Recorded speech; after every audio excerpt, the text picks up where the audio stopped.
How's it going, everybody? Lansecure here, and it's been a while since I've done a review on the Gear VR, and I'm actually surprised that they finally added the feature to stream VR games with the Gear VR headset. So it sounds like it's an exciting thing, yay, but it's not.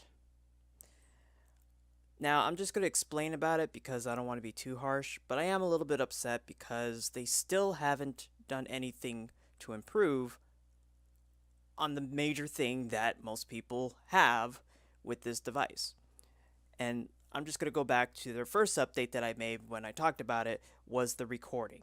A lot of people had issues recording most of these VR games on the Gear VR and trying to issue it out on YouTube to promote it.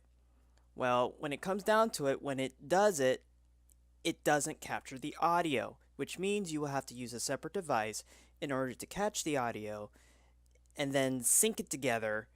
Hopefully that it syncs together and then, render it and then be able to post it. So that takes like a lot of steps in order for it to work out. And if you mess up once, well, got to do it again. So now we're able to live stream.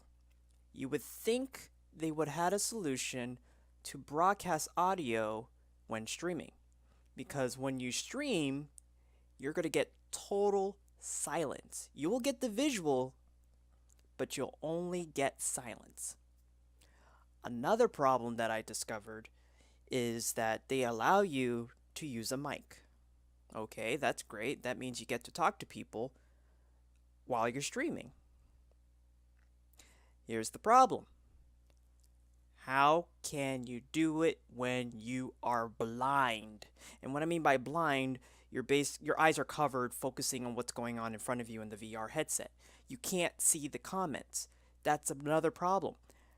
Throughout the time I was there, somebody commented me and I didn't even see a comment pop up in the screen in front of me like, if it was a notification. Maybe turning on the notification would help.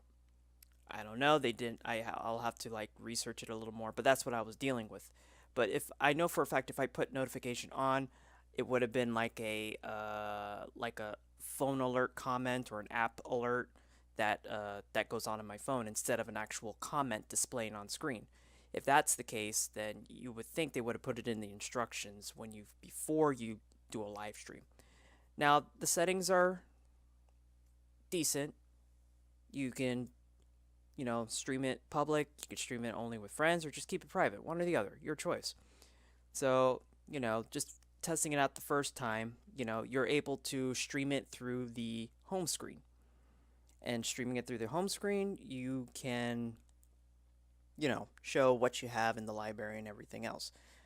Furthermore, when it comes down to that, you can go to a certain game and stream it, but you can't do every single game. That's the next problem. You can't stream every single game. I guess they have to put like an updated patch in order for that to happen.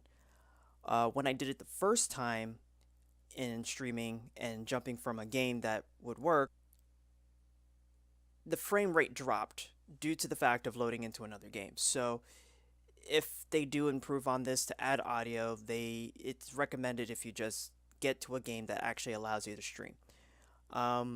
The only games that I kind of listed was through the Oculus Room, which is their new social room where you can chat with friends, just like how they did it with the trivia and everything. Those were betas, but now those are gone. So the only way to actually meet people, or I don't even know if you could because I didn't meet anybody, is to actually go through Oculus Room. Now, when I was going through it, I did see a list of games you can actually look into and load up. But with that said, do they actually give you audio sound? Well, I did a playthrough of Wand, and no, no sound. There's absolutely no sound whatsoever. I mean, you're streaming, and yet you don't want to use your mic, but it's going to not give you at least the audio of the game. I mean, what's the point of streaming now, I've done streaming, and for it to not have audio does not make sense of you streaming at all.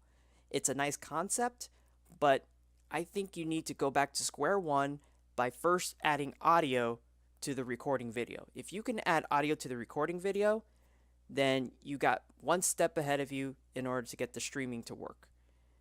I mean, what's the point of you constantly updating this and you can't even get past the first step and continue on? I would understand that it would overheat the phone, because when I did stream the first time, it literally heated up my phone, which probably did cause the frame rate to drop because the phone was heating up.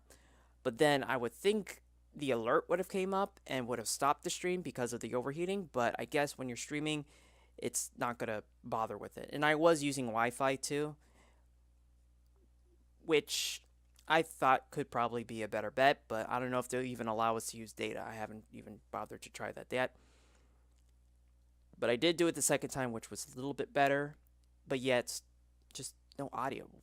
To me, it could have been great if at least you can throw in audio, meaning I will have to now rig this to play the audio of the game, as well as, me actually playing the VR and then seeing the comments. Might as well get something to read it to me.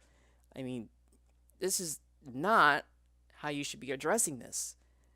And hopefully, you guys come across to actually looking into fixing this a little bit. So, what do you think of this update?